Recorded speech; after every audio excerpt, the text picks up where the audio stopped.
Thank you, Tabernacle Choir. Obrigado, coro tabernáculo. Que coro maravilhoso e que inspiração para todos nós. Queridos irmãos e irmãs, não há muito tempo recebi uma carta de uma mãe preocupada que pediu um discurso na Conferência Geral sobre um tópico que poderia especificamente ajudar os dois filhos dela. Uma contenda havia surgido entre eles e tinham parado de se falar. A mãe ficou desolada. Na carta, ela me assegurava que uma mensagem na Conferência Geral sobre esse assunto traria a reconciliação entre seus filhos e tudo ficaria bem. O apelo sincero e profundo dessa boa irmã foi apenas uma das muitas sugestões que tenho recebido nos últimos meses, para que dissesse algumas palavras sobre um assunto de crescente preocupação. Não uma preocupação apenas para esta mãe, mas para muitos na igreja e, de fato, no mundo todo. Fico tocado pela fé dessa mãe amorosa de que um discurso da Conferência Geral pudesse ajudar a curar um relacionamento entre seus filhos. Tenho certeza de que a confiança dela não repousa tanto nas responsabilidades dos oradores, quanto na virtude da Palavra de Deus, que surte efeito mais poderoso sobre a mente do povo do que qualquer outra coisa. Querida irmã, oro para que o Espírito toque o coração de seus filhos. Relacionamentos estremecidos ou arruinados são uma coisa tão antiga quanto a própria humanidade. Caim, na antiguidade, foi o primeiro a permitir que o câncer da amargura e da malícia tomasse seu coração. Ele plantou no solo da própria alma a inveja e o ódio e permitiu que esses sentimentos amadurecessem até que fez o impensável: assassinar seu próprio irmão e tornar-se, por isso, o pai das mentiras de Satanás. Desde aquela época, o espírito de inveja e ódio tem levado alguns a protagonizar as mais trágicas histórias. Ele fez Saul voltar-se contra Davi, os filhos de Jacó contra seu irmão José, Lamã e Lemuel contra Nefe e Amalequias contra Moroni. Imagino que cada pessoa na Terra tenha sido afetada de alguma forma pelo destrutível espírito de contenda, ressentimento e vingança. Talvez haja momentos em que reconheçamos esse espírito em nós mesmos. Ao nos sentirmos magoados, nervosos ou invejosos, é muito fácil julgar os outros, em geral presumindo motivos torpes em suas ações para justificar os nossos próprios ressentimentos. Claro que sabemos que isso é errado. A doutrina é clara. Todos nós dependemos do Salvador. Ninguém pode ser salvo sem Ele. A expiação de Cristo é infinita e eterna. O perdão de nossos pecados só vem condicionalmente. Devemos arrepender-nos e precisamos ter o desejo de perdoar os outros. Jesus ensinou: perdoai-vos uns aos outros, pois aquele que não perdoa está em condenação diante do Senhor, pois nele permanece o pecado maior. E bem-aventurados os misericordiosos, porque eles alcançarão misericórdia. É claro que tais palavras são totalmente adequadas quando se aplicam aos outros. É claro e fácil perceber os resultados danosos que advêm quando os outros julgam e guardam rancor. E com certeza não gostamos nada de quando os outros nos julgam. Mas no que diz respeito a nossos preconceitos e queixas, frequentemente consideramos justa nossa raiva e nosso julgamento como confiável e apropriado.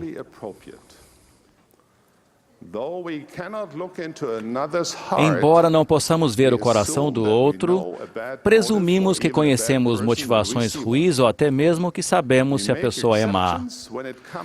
Achamos que é exceção quando é a nossa própria amargura, porque sentimos que, no nosso caso, temos toda a informação necessária que justifica desprezar alguém. O apóstolo Paulo, em sua carta aos Romanos, disse que julgar os outros é inexcusável.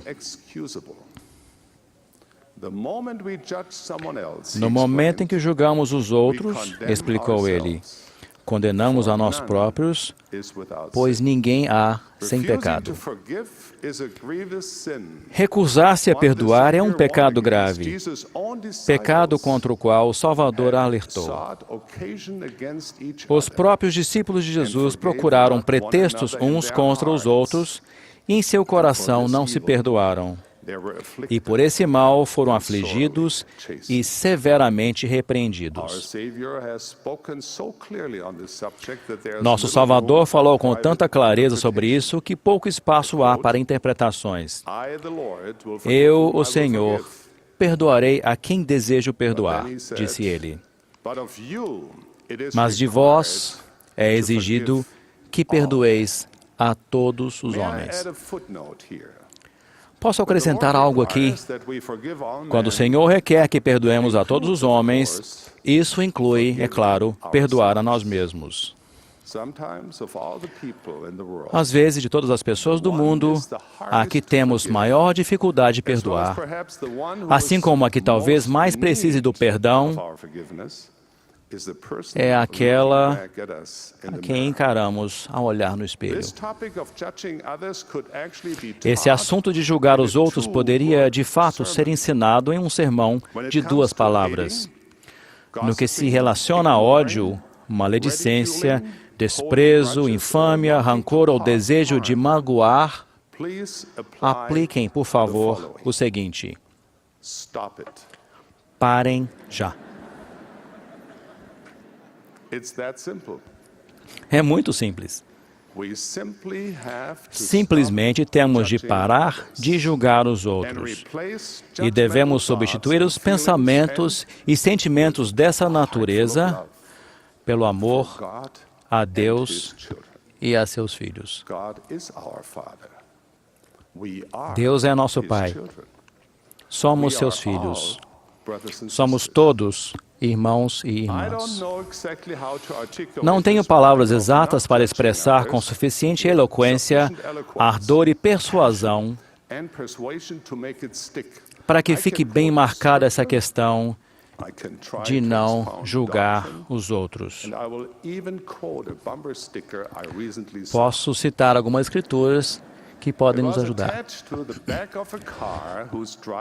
Estava no final, atrás de um carro, um adesivo que vi recentemente. Estava fixado no vidro traseiro de um carro cujo motorista parecia ser um pouco ríspido. Mas as palavras do adesivo ensinam uma lição profunda. Dizia: não me julgue só porque o meu pecado é diferente do seu. Devemos reconhecer que todos somos imperfeitos, que somos todos mendigos diante de Deus. Quem entre nós, em uma ocasião ou outra, ainda não se aproximou do trono da misericórdia e implorou pela graça?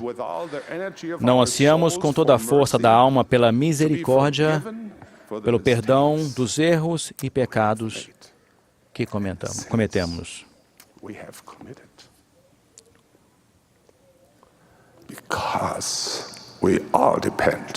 Porque todos nós dependemos da misericórdia de Deus.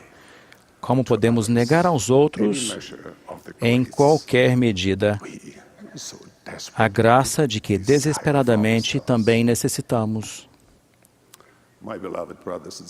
Irmãos e irmãs, não devemos perdoar da mesma forma que desejamos o perdão? É difícil fazer isso? Claro que sim. Perdoar a nós mesmos e aos outros não é fácil. De fato, a maioria de nós precisa de uma mudança de atitude e da maneira de pensar, até mesmo uma mudança de coração. Mas a boa notícia é que essa poderosa mudança de coração é exatamente a que o Evangelho de Jesus Cristo pode produzir, trazer e produzir em nossa vida. E como é que se dá? Por meio do amor de Deus. Quando nosso coração está repleto do amor de Deus, algo bom e puro acontece a nós. Guardamos os seus mandamentos, e os seus mandamentos não são pesados, porque todo que é nascido de Deus vence o mundo. Quanto mais permitimos que o amor de Deus governe nossa vida e nossas emoções, quanto mais nosso amor pelo Pai Celestial aumentar em nosso coração, mais fácil será amar os outros com o puro amor de Cristo. Ao abrirmos nosso coração para a luminosa alvorada do amor de Deus, a escuridão e o frio da animosidade e da inveja vão se definhar. Como sempre, Cristo é o nosso exemplo. Em seus ensinamentos e em sua vida, Ele mostrou-nos o caminho. Ele perdoou os iníquos, assim como aos vis e aqueles que procuraram feri-lo e magoá-lo. Jesus disse que é fácil amar a quem nos ama. Até mesmo os iníquos conseguem isso. Porém, Jesus Cristo ensinou uma lei mais elevada. Suas palavras ecoam através dos séculos e servem para nós hoje. Elas se destinam a todos os que desejam ser seus discípulos. Elas se destinam a vocês e a mim. Amai a vossos inimigos. Bendizei os que vos maldizem, fazei bem aos que vos odeiam, e orai pelos que vos maltratam e vos perseguem. Quando nosso coração se enche do amor de Deus, tornamo-nos para com os outros benignos, misericordiosos, perdoando-nos uns aos outros, como também Deus nos perdoou em Cristo. O puro amor de Cristo pode remover as escamas de ressentimento e a ira de nossos olhos, permitindo-nos ver os outros da maneira que o Pai Celestial vê a nós, como mortais imperfeitos e falhos, que têm potencial e valor muito além do que conseguimos imaginar. Por Deus nos amar tanto, nós também devemos amar-nos e perdoar uns aos outros. Meus queridos irmãos e irmãs, considerem estas perguntas como um teste pessoal. Você abriga ressentimento contra alguém? Você espalha confidências mesmo quando seu conteúdo possa ser verdadeiro? Você exclui, afasta ou castiga outras pessoas por algo que tenham feito? Você inveja secretamente alguém?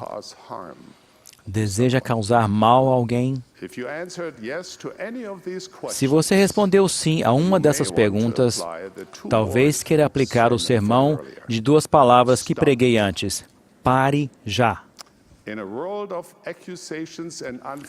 Em um mundo pleno de acusação e inimizade, é fácil reunir pedras e atirá-las.